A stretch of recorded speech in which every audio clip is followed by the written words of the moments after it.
Hello guys, Andrew here. Welcome back to Drew Tutorial. And in this video, I'm going to show you how to insert images from the web in Miro. So as you can see, I'm in my board here.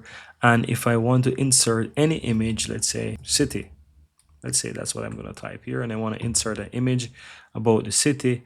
I can easily go ahead and find some kind of image that I want to insert.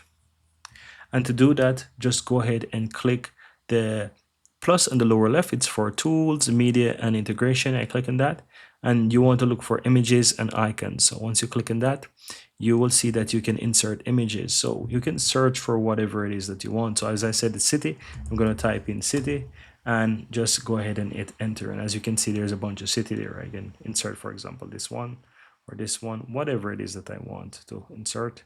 I can go ahead and click on it. And once you click on it, you just drag it over. And as you can see, it's now in my design. So I can go ahead and click on it, and I can even change the size if I want to, whatever it is, right? So that's basically it, guys. And that's how you basically add images from the web in your Miro board. That's it.